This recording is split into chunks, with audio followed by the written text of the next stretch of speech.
Welcome to Living Your Greatness. Each episode, we bring on great people to inspire you to achieve your greatness. We discuss topics all related to health and wellness. Listen to world-class stories, learn valuable lessons, and turn knowledge into action. It is now time for you to unlock your inner greatness. Welcome back, everyone, to another episode of Living Your Greatness. This is your host, Ben Mumme, and today we have a new guest to the show, and his name is Trevor Hall. So for those of you that don't know Trevor Hall, he is the president of Clear Creek Digital, an investor relations consultancy working with junior mining and mineral exploration companies throughout the world. He is also the host of the Mining Stock Daily podcast. So Trevor, welcome to Living Greatness. It's a pleasure to have you with us today. Thanks. Thank you so much. It's terrifying to be here. Oh, I'm sure. And you know what? I'm pumped to give you some goosebumps because usually it's the opposite. Usually, Trevor, you're always in like the driver's seat here. So I actually want to start off. Could you just tell us more about yourself? Like, where did you spend your formative years growing up? And what inspired you to become a digital marketing consultant and also world-class podcaster? Well, I'd probably give you some pushback. I don't think I'm a world-class marketing consultant. Maybe once in a previous iteration of my career, I had aspirations to do that, but I think I've kind of closed the book on that and really focusing on the podcast and content generation, specifically within the resources and mining and metals, and have kind of stumbled into this niche a little bit unexpectedly. So if you had told me 10 years ago this is where I was going to be, I would have said you were batshit crazy and gone my separate way, to be honest with you. And it's a little bit timely that you ask me about my formative years, because I've actually been giving this a lot of thought lately. In fact, I wrote about it earlier this week in the Mining Stock Daily Extra Substack. And I don't know because it's not. I wrote. I don't know why I've been thinking about it. Maybe it's a little bit nostalgic, and maybe it's just me growing older. Almost 40 here in a few months, and so I don't know. Maybe just getting old, you start reminiscing. But I grew up in a really small town in northeast Nebraska. I think at the time the sign said population 1,600. I'm sure it's quite less than that, quite lower than that. My graduating class, we had 40 people. My little brother, who's 4 years younger than me, had 26. I'm not quite sure what the class numbers are now in Neely, Nebraska, but it was a very small town, obviously agriculturally based. The house was between a bowling alley and then there was a bowling alley directly to our west, and two houses to the east, and then a cornfield. So it was obviously pretty rural. But I was fortunate enough to have a loving family, two great parents, stuck together and raised both me and my little brother.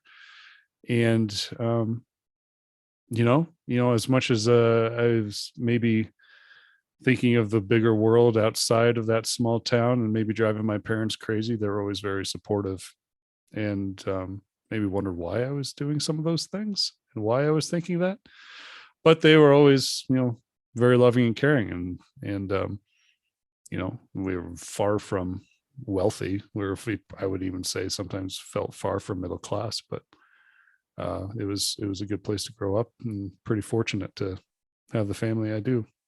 That's awesome, Trevor. So thanks for giving us, a little bit of background of your formative years and how everything, started. And something that I want to go to next, Trevor, is when I met you in Vancouver, at the Vancouver Resource Investment Conference.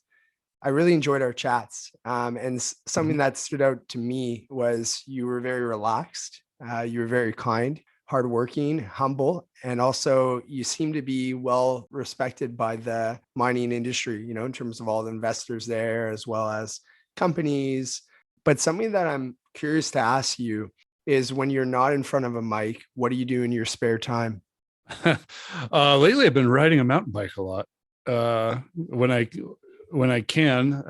I'm also obviously I'm a father of two great kids and husband to my wife Jennifer, and obviously that keeps me busy when you're raising. I guess I don't know what the age description is for toddlers, but they're 7 and my kids are 7 and 5, and so we're in it. Um, so the activity level that I once experienced before kids or before children, my wife and I call it BC, before kids, or before children, excuse me. Um, we'd spend a lot of time camping, hiking. I did a lot of fishing, biking.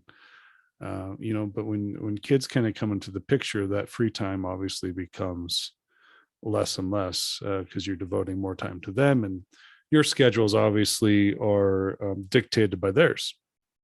So for right now, the kids have been out of school for about a month, and so each week is a little bit different of a routine than the last week because they're in different camps, different activities. But I try to find some time each day or a few days a week to make sure I'm getting activity in. Got a great gym I go to here in Colorado that I've been a member of for, I don't remember, 6 years, 5 or 6 years. So do some strength training a couple times a week. I ride a bike, mountain bike that I've gotten back into the last few years. That's been really wonderful. I can get on a nice, good mountain bike trail 5 minutes outside of my house, so I can pedal out of my garage or put it on the back of the car and be there quicker if I really wanted to. Just being outside really is something I've always enjoyed, and being active is something I've always enjoyed. Um, I used, I love music. I used to go to a lot of concerts, don't do that much anymore, but, music's always been a real gateway and joy for me. And that's been that way growing up. My mom was a piano player, and so there's always music in the house, all the time. And so that always kind of carried with me. But, I think like, I think my mentality in life, I try to remain positive, and always, like not taking anything for granted, and just being, you know, like just being active, being yourself, and uh, realizing everything you have now, when it's all said and done, you don't get to take it with you. So don't take it for granted. So thanks for, sharing a little bit more about you. I've actually seen, on Twitter, I've seen you, post here and there about, your mountain biking, and I haven't done too much, but I have done a lot of trail running. So I know that feeling Mm-hmm. of being outside and getting fresh air. It's definitely amazing. And it was also cool to hear about, as well as like your family, right? You have a couple kids, I believe a dog as well, a Yeah. wife, right? So Yeah. it's awesome to hear too that you're a big family, man. And then lastly, even also getting a feel of just who you are, right? You definitely sound like you're someone who's very grateful for your life. Something that I actually want to move back to is, when I introduced you, as like a world-class podcaster, you were obviously very humbled, right? I do believe at least you do have a lot of experience, especially in the mine sector. Mm-hmm. And I do believe that you've gone across the world in terms of, listeners from, Australia, from, Canada, like myself. So in terms of world class, I'm also talking in terms of just globally as well, but something that I want to go back to is, I'm aware that you used to have a television business. You worked closely with some media companies like, Yeah. Fox News, National Geographic, Yeah. Discovery Channel, and those are some pretty big names. So, any stories that you would like to share from those working experiences? Oh, every show I worked on was a story. I mean, it was I didn't, looking back, it was a wonderful experience to work in documentary television. So I was a associate producer for a number of different shows, mainly focused on like Discovery Channel, Nat Geo, History Channel. And I mean, the shows were like, they were all about violence, gangs, drugs for the most part. And it was fascinating to learn the process of those productions and to understand the teams and the stages that each show goes through before it's finally delivered to the network and airs on the television. It taught me to be versatile. It taught me how to talk to a wide range of people. I've always interviewed people ever since I was an undergrad, like, sophomore year of college. I've always interviewed people. And actually before that, like even before that, like I was in high school, I was maybe the last generation that still had a dark room to develop film. I think I was the last generation that actually knew how to develop black and white film. And so I'd spend, in fact, my senior year, I remember like I tried to, I successfully convinced my my counselor or whatever that I needed an extra study hall just so I could have 2 hours in the dark room to process film and play with light. And somehow he took it. And so I spent like a couple hours a day senior year in the dark room, developing photographs, taking photos. And so like that medium, that transition went into college where I remember I thought I had applied to be an advertising major. And when my acceptance letter came back, you've been accepted at the University of Nebraska as a broadcasting major. And I was like, whatever, we'll see how this goes.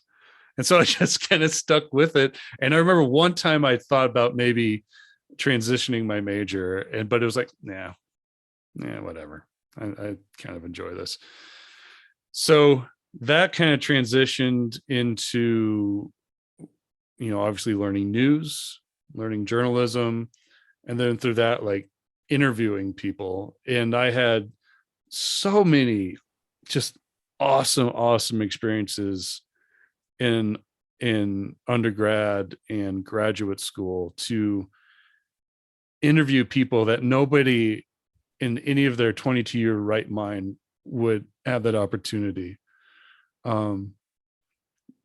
Johnny Carson was a graduate, and you're probably too young to remember Johnny Carson, but he, the father of late night talk, he was a Nebraska grad, and he actually, his hometown was about a half an hour from where I grew up. And the family gave a buttload of money to the University of Nebraska. And so they asked us as a group of students, to create a documentary in Johnny Carson's time as a student at Nebraska.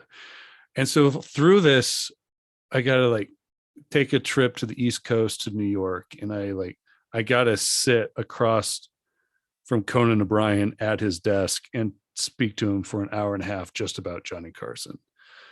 I got to go to Dick Cavett personal house in Long Island and sit on his couch and talk to Dick Cavett just about Johnny Carson. And at the time, Letterman stood us up. He didn't want to do it. And we were like a week away from finishing up the documentary and airing it for this big ceremony in Johnny Carson's name. And all of a sudden I get a phone call from New York, and it was Letterman's executive producer or something. She's like, "Is it too late? Is it too late?" I was like, "Well, I mean, we got 5 days." And she's like, "I'll get you on a plane. You come to the show tomorrow. We'll put you up. We'll record it, send you back home with the tape." And I was like, "Okay." And so sure enough, the day after, I was on a plane heading to Newark. Again, I'm 23 years old, maybe 22. I don't know. Like, I was so young. Get picked up by a car at Newark, drive to this hotel across from Ed Sullivan Studios, go to the show that afternoon, and kind of get drug into this into this room that's all set up with, you know, a real professional unionized set. And in walks David Letterman, sits down. He gives me half an hour talking about Johnny Carson. And he shakes my hand and says, good luck with this, and then leaves. And like, I'm just like, it's like, this is unreal. This is absolutely unreal. So we take the tape back, we fit it into the big film that we were working on. We make it work and we air it, and everybody's happy. Fast forward to professional career. So after a semester of grad school, I dropped out because I got offered a position in Chicago as an associate producer, working for a History Channel. It was like it was contract work for their production house, but we were contracted to do episodes for a certain show called the History Channel, for the History Channel.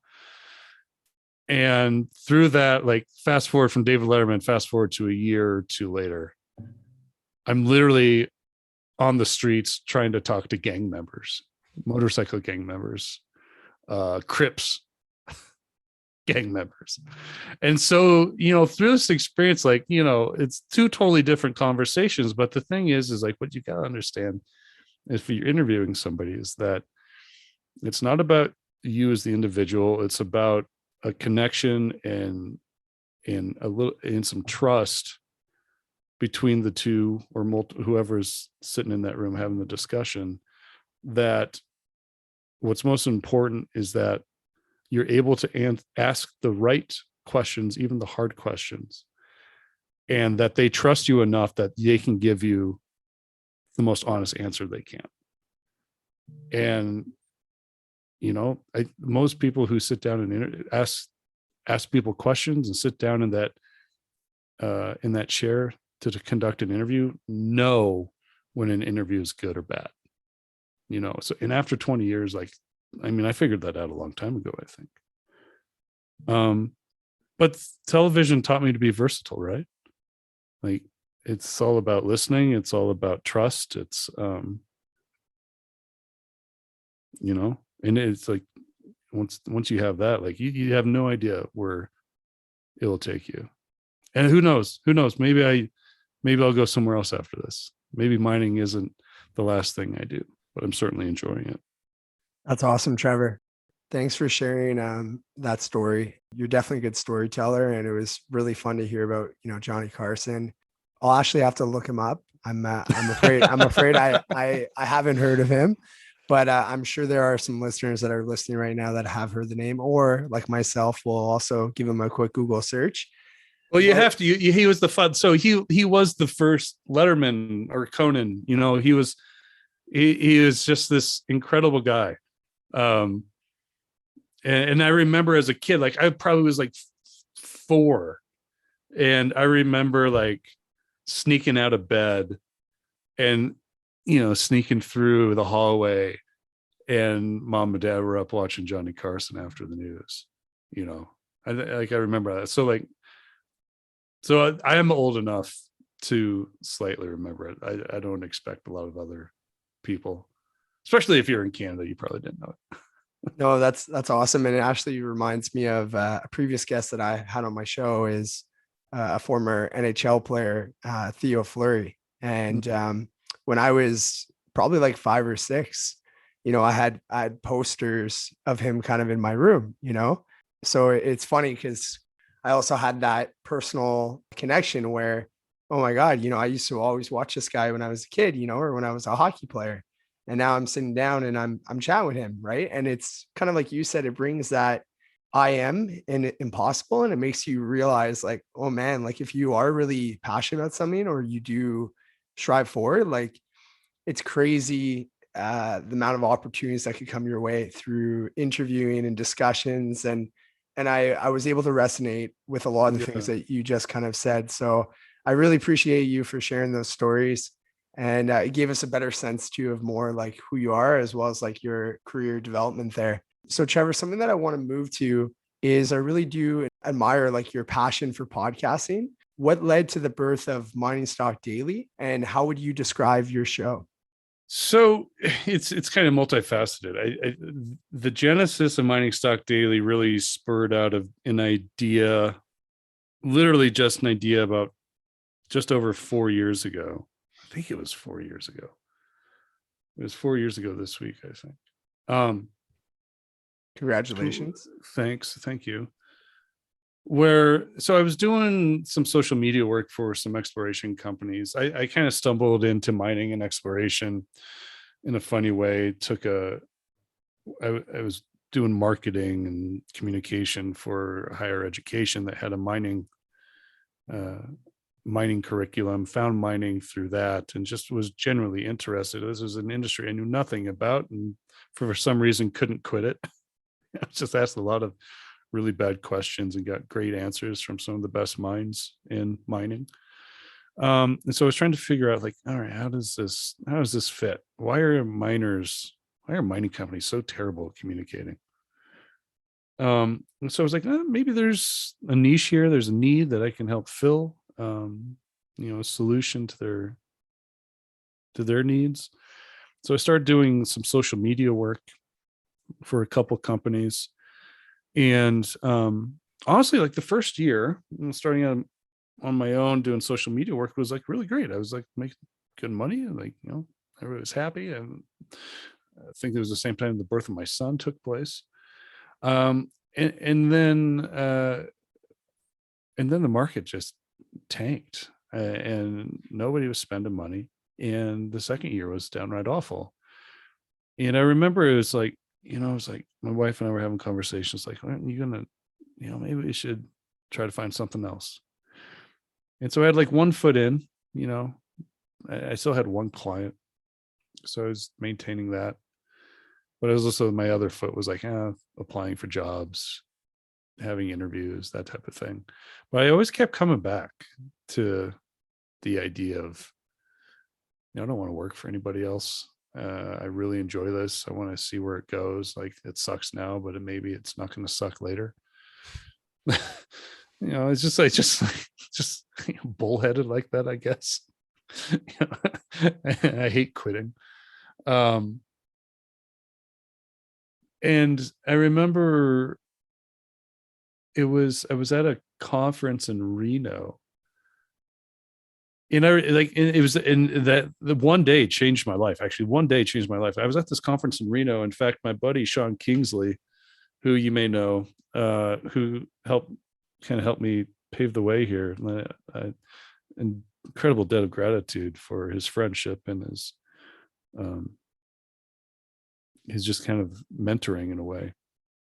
I remember we both went to Reno because we were giving a presentation on social media, and both of us were so fucking broke that we had to like share a hotel room. Nice. And it wouldn't be the last time him and I like shared a hotel room, but we needed to save money, and we still wanted to be there because we were eager, we were hungry, we were driven, whatever it takes. And so we're in Reno at this conference, and all of a sudden I get a phone call from a company I'd pitched, and like, send us the paperwork. It's like, oh shit, all right, well, that's great. So I rush up, finish off the paperwork, send it to the client for them to sign. It's like, oh, this is a good day. And then 4 hours later, got a call from another client in Vancouver. Like, let's do some work together. And I'm like, this is insane. And like, all of a sudden, like, I went from downright kind of terrified that it wasn't going to work to within hours, like, my whole life changed. Absolutely my whole life. And so now I had room to progress. Like, I was an entrepreneur. I had my own business. I was able to provide help to other companies, multiple contracts, and it was just like, I was just really like, I was really proud of myself. I was really proud that I persevered and could try new things and work in a couple different industries actually. And it was really great.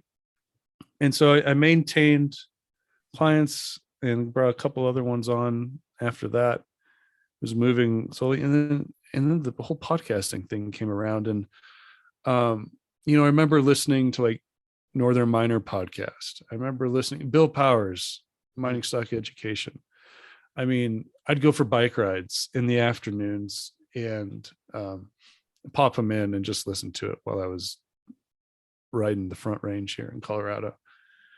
And I got to know Bill, and I did a couple interviews with him before even Mining Stock Daily, and I consider Bill a really good friend, and I like to pass along ideas to him, see what he thinks. And I called him up. I was like, Bill, like, I don't want to like step on your toes here, but I'm like thinking about this news, a news briefing for junior exploration. I know you do your thing, but like, I think I could do like a daily thing that just talks about the news out of the junior explorers. And Bill, God bless him, was like, yeah, do it, man. That's a great idea. Go. It's like, all right. And then I he got me in touch with Dave Kranzler from Mining Stock Journal. It turns out Dave lives like a couple miles from me here. And Dave's been there since day one, because I knew I needed somebody to like kind of help steer the direction, provide insight that I didn't have at the time, just because I wasn't exposed enough to it. And Dave was like, yeah, let's try it. And so, one day in June of 2018, I guess, like Kranzler comes over. I walk him down to the basement, try not to be as creepy as I can, because that's where I work. and I was like, all right, let's get it set up. And we opened up the computer and created the background of Mining Stock Daily. And I said, after some time, we're all set up. I was like, okay, next Monday we go. And it was it was the first day. I woke up at 5 a.m. I saw news coming in through the Junior Mining Network. I wrote a script. I think the damn thing was like 4 or 5 minutes long. I published it. And I'm pretty sure the only 3 people that listened to those episodes the first week was Kranzler, myself, and my dad. But it just kept going. I just kept sharing it, and like, this is what I'm doing. And I mean, you can go back. It's still up. In fact, it'd be kind of fun to like, I always thought about, maybe I'm just going to re-air the very first episode of Mining Stock Daily, because it was atrocious. It was so awful. But like, there was no quit. It was just like, just go. Wake up at 5. All you got to do is get out of bed. Get out of bed, go back to your creepy basement office and record the news. And I did it. And I did it for 6 months, maybe 5 months. And you could start seeing numbers slowly increasing. And then, in the meantime, I was like trying to network, and I'm a serial networker. So I was like, I'm not afraid to talk to anybody, just tell them what I'm doing. And so I'd go back to like Vancouver, have conversations with CEOs of companies and say, like, this is what we're building. And I remember one of the best things that happened. I mean, there's a lot of good things that happened. It's funny how it all kind of comes together. At the Beaver Creek, or the Denver Gold Show that fall, this guy from Josh Surface, who is now like very good buddy of mine, he had moved from Vancouver down to Denver, and he worked and still continues to work with Integra Resources. And we were just chatting, talking Denver. He was new, and so we kind of connected that way. Well, he was also knows Doug Ramshaw of Monera Alamos, and Monera Alamos was an investment I have been in for years now, because I just connected with Doug, and when he was giving me the pitch of what Monera Alamos was doing, it's like, this makes sense. So I started investing little by little into Monera Alamos. Well, they knew each other.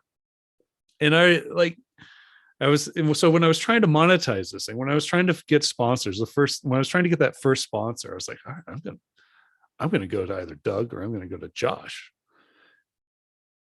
And since they knew each other, it was one of those things like, okay, if one of them pulls the green light, the other one's going to do the green light. And they did. Both of them did. And so I had my first two sponsors for Mining Stock Daily. And I'm so grateful. Not only, I mean, because they saw the value in what I was trying to do and continue to do, because they continue to be supporters of the podcast, but really just for their ongoing support and their ongoing friendship, really, because that's more important than the money. So that's how it goes. I mean, and then it just went, it just went. And now it's like we got a lot of listeners and a lot of support, a lot of great companies we work with that I try to not get dilutive. And it's just been a crazy ride, but it's been fun. That's awesome, Trevor. Thanks for sharing like the whole story there, right? Because it's always so interesting to see how, you could have an idea or a vision, which you did at the start.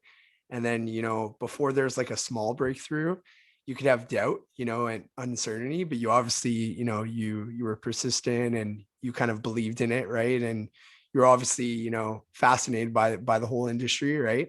Right. And then it just shows that it takes one conversation to really change your plan, right? And that was that conference that you had spoken about. And then shortly after that, meeting other like-minded people. So like, David Kranzler, as well as Bill Powers, from Mining Stock Education. So I'm really happy that you had, that mentorship too, right? Because you need that along like the journey as well too, and it's been really cool from my aspect to see where it has grown, because like my father and I, both of us listen to your podcast, and we also love like the relaxed environment, right? It feels like you and another buddy are having like a beer. It's kind of more than I think even just, sitting down and talking to companies or CEOs.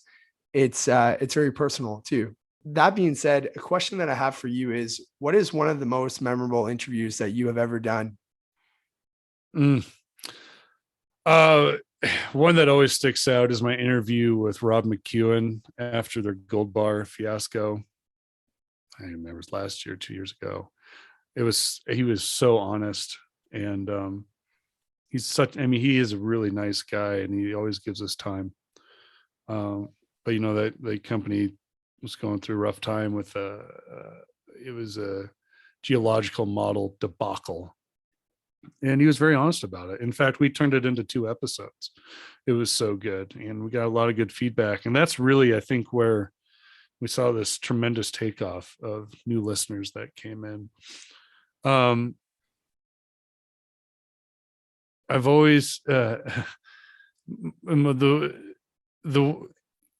there's always going to be important interviews when I decide that I'm going to spend more time preparing for this interview. And there's been a few of those, like, all right, I really need to like shut everything off for an afternoon and focus on preparation. Conversation with Grant Williams last year was really important to me, because I've always kind of admired what he's doing and his approach to markets and his gentle approach to interviewing people and displaying the big picture of what's going on. There's been so many of them,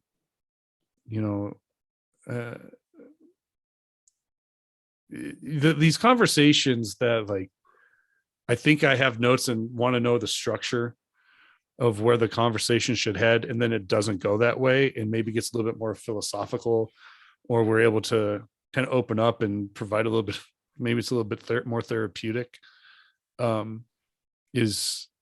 always good ones. In fact, at Beaver Creek last year, I recorded a long conversation with Craig Perry from Inventa Capital, and that one sticks out. That was a really good conversation because I was coming out of COVID, right? Well, I guess we were technically kind of in the middle of it, but we were in Beaver Creek in person, and Craig sat down and we had a chat on mic face to face, and that was a really good discussion. I think it's those. It's funny because like podcasting, maybe you feel this way as well. It's like it really is therapeutic because you can like once you get this set up, and we're doing this virtually, and I don't think virtually has the same energy behind it as if you do it face to face in person. But I have found when I get my setup and I have two mic arms and you put on the cans on over your ears and you click that, you don't get the outside noise. It's just the two of you. Like the world shuts off and you're like focused in on the conversation. And that alone is just like, that's when people can really open up. And I really think that's the power behind whatever podcast you're listening to, whether it be Mining Stock Daily or Joe Rogan, or Living Your Greatness. It's like, it is that you get a lot of honesty because there's nothing protecting you really other than the edit button. So you have to be kind of either on guard or completely open. I could definitely resonate a lot with that. I find, podcasting, and having a conversation with someone, it's another creative process, right? And Right. You definitely get that feeling of connections, with that other individual, right? Whether it is virtually or in person. And I'm sure in person, it's to another degree for sure. Yeah. But yeah, once you hit that ebb flow state, it's pretty powerful, right? And you could get that through many things, right? Like not only podcasting, but even physical activity, right? And it's kind of the way I describe it, like it's a form of stillness, right? Because kind of like you had said, like everything just shuts off, right? You're so focused, right? You're so into the conversation. And I think it's not only for the two people having the discussion, but even, for example, our listeners that are listening right now, I think if they're really, really interested in this conversation, even they could get that feeling as well, So it's definitely really, really powerful. I agree. Mm-hmm. The medium of audio, I've loved the resurgence of it. I used to, back in college, the college radio station, Nebraska, 90.3 KRNU, for anybody who loves independent, crazy college radio. It's a great station. Like I remember, like I did radio shows and seats, for 3 or 4 years, actually maybe longer than that. And I just remember going into the studio, the whole thing's sound barriered. It's just me in the studio. And like, I could just like I could play music I wanted. Like, I mean, I think every shift I took, it was like, all right, I'm going to play Built to Spill super loud right now. I'm going to play the Doves, crank it up. Like, like I just like it's like, okay, I have 2 hours here in the studio and all I got to do is play music and talk a little bit. Awesome. It was so much fun. But multiple times, like the professor right above would have to come down and like, can you turn that down a little bit? Because I would crank that thing so loud. But I've always loved the medium. I've always loved audio, because you can be active and passive at the same time. So you can go about your life and be as active as what you need to be and still tune in. So it's like a passive medium, right? I think that's what I've always enjoyed most about it. Where in video, like you basically have to sit there and you have to look and be engaged, and with most of your full attention. With audio, you can, like me, I love to ride the bike and listen. So you can't do that with video. Yeah, it's true. Words are definitely very powerful, and especially through storytelling, you can really feel it, right? You can really feel the words. So I am with you on that. So Trevor, what do you believe separates a good podcaster from a great podcaster? Authenticity. If you're authentic, you make connections with listeners, and there's also that trust factor. just being your own individual, not pretending you're somebody or not, I think is really important. So if people find you authentic, they will continue to engage and listen and support you. And I think that's probably the most important thing for anyone doing a podcast or writing a newsletter or putting out their own content. You have to be authentic. Well said. Yeah, no, I definitely think authenticity, it's pretty obvious, right? When someone is being true to themselves or not, right? And I think it's just a matter of time where people could kind of pick up, So I definitely do think that is a key ingredient. So Trevor, what is the greatest challenge most podcasters are facing today? That's a really good question. I don't quite know. I think the first thing that comes to mind is maybe a little bit of saturation. There's a lot of podcasts out there. I mean, if you're into, I don't know, there's probably a couple hundred different podcasts on like something crazy, like Dungeons and Dragons is the first thing that comes up. I'm sure there's something out there, like there is a podcast for almost anything.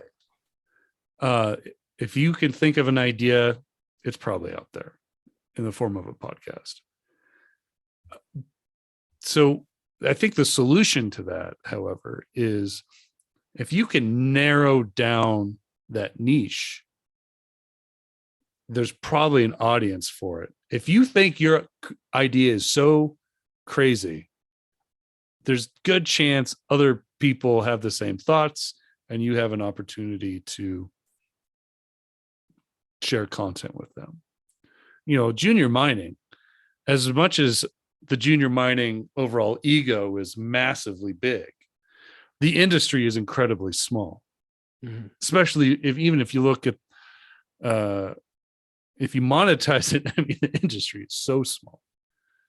You talk about $44 billion bid for Twitter by Elon Musk. I mean, I think he could buy most of the junior explorers for that much, if not all of them.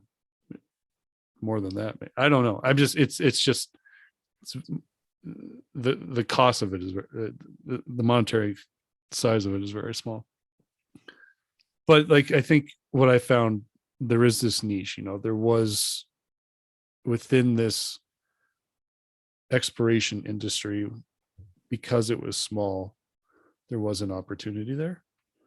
And I think that's okay.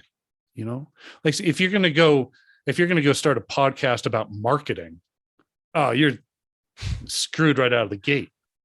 There's thousands of podcasts about marketing. So don't do that. But what about, I don't know, just thinking outside the box, what if it was specifically marketing vacuums? Now you're narrowing the field, right?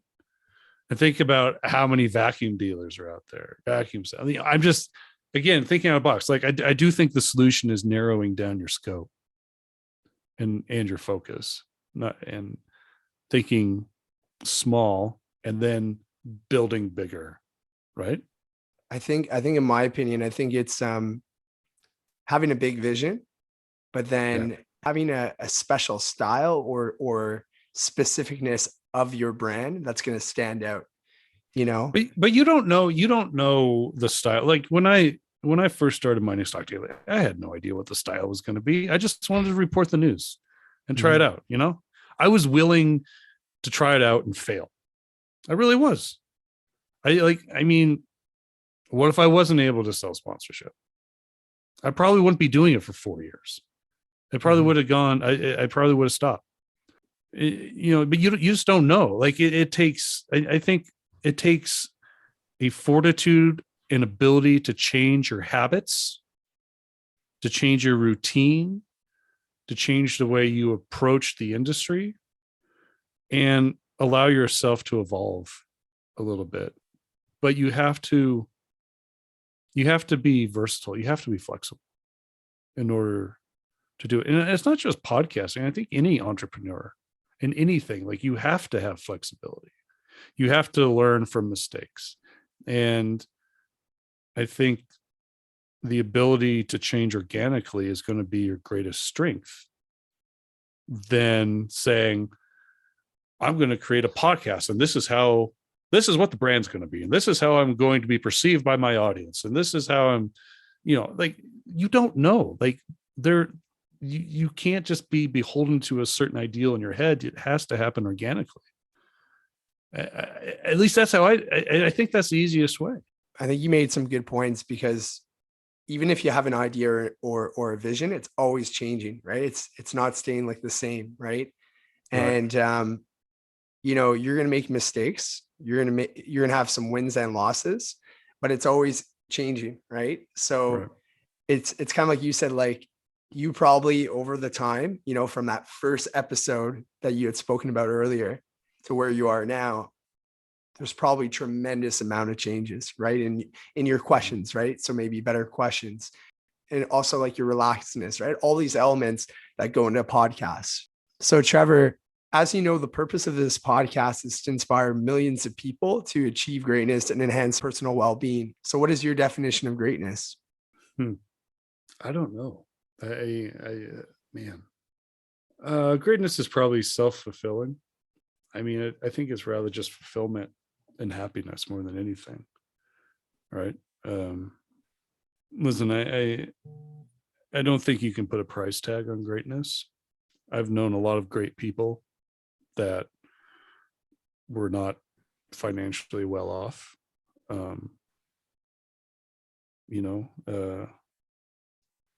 Like, my parents are great people, but they have nothing to prove to me anymore. And it's not like we were vacationing in the Hamptons or anything. Far from it.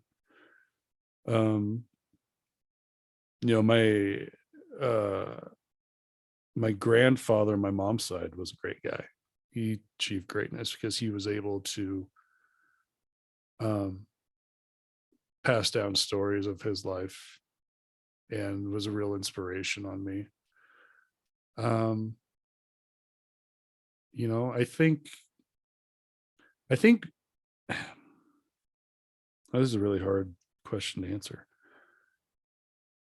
I perceive greatness as the ability to be open, have conversation, meet people, have constructive and debate in conversation, be allowing yourself to have your mind change, I think, is a sign of greatness. Being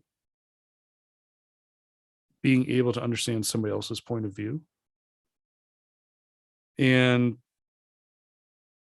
also knowing that maybe your views, your opinions, and your aspects on life may not be truthful. It's not the only truth. I think recently I've realized that my opinions are just my opinions. They don't mean much at all. In the greater scheme of things, I think. I don't know, and that's a loaded answer to a very difficult question. But it's I think greatness is in the eyes of the beholder, to be honest with you. I appreciate that answer, because it really is not an easy answer. And I do believe that depending on each individual, right, everyone has their own perspective of what they think even greatness is, right? Yeah. It's personal, right? It's individualized. It's not a one size fits all approach, I don't No. think. I mean, honestly, so here's this, like, honestly, okay, if I'll turn the question around. Who's the greater person right now? I don't consider myself greater than my little brother, who's a trauma surgeon. That guy saves lives. And the moment it needs to happen, that in itself is far greater of a purpose than me with a microphone trying to help people make more money. It's really funny that you mentioned that, because I was having a good chat with my father yesterday. We have a family friend. He actually does a lot of brain surgeries. And there's so much risk in that, right? So much stress, right? And that's his career every day, and that's, as much as there's a lot of successes that he's able to help save these lives, there's also failures too, right? But every life that he's helped, it seems so inspiring, right? Like that doesn't just change that person's life, but even like their relationships, right? Their family, et cetera, et cetera. Yeah, it's incredible. Yeah, no, I agree. So Trevor, something that I want to switch to here is, who is a future guest that you would like to see on the show? On your show? Yeah. Oh, wow. Oh God, I've given you so many names. Honestly, Grant Williams would be awesome because he's often used to interviewing other people. It'd be great to have him answer the same questions you asked me. Yeah, you should interview my brother. That'd be an interesting conversation. I would tune in for that one. Awesome. Awesome. Well, I think those are two really cool names. And again, two different, life perspectives and kind of really cool things that they're both doing. So I'll add both of them to my list there, and I'll let you know when I have had one of them on. So then you can tune in and kind of sit back and just be like the listener. But Trevor, where is the best place for my listeners to connect with you online? Twitter's good, at Trev A Hall, HALL. Pretty frequent there. You can shoot me an email, Trevor at clearcreekdigital.com. You can find the podcast anywhere you get your podcast from. Most of the networks are out there, from Spotify, iTunes, Google Play, all that stuff. And then we also have been publishing a newsletter on Substack, msdextra.substack.com, I think it is. So we're in a lot of places. I'll be sure to add all that information in the podcast notes. That way all my listeners know where to go. And I want to take this last moment, Trevor, to really thank you for being here. Thank you for making the time to be on Living Your Greatness, to not just talk about Mind and Stock Daily, but also give a lot of wisdom and kind of share stories of your life and kind of how you got to where you are today. Thanks, Ben. And I do want, before we left, I do appreciate you introducing yourself back in Vancouver.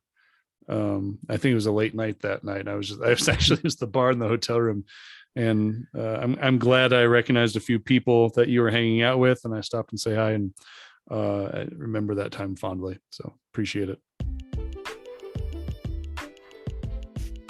Thank you for listening to the Living Your Greatness podcast. If this show has added value, please subscribe, leave a rating, and make a review.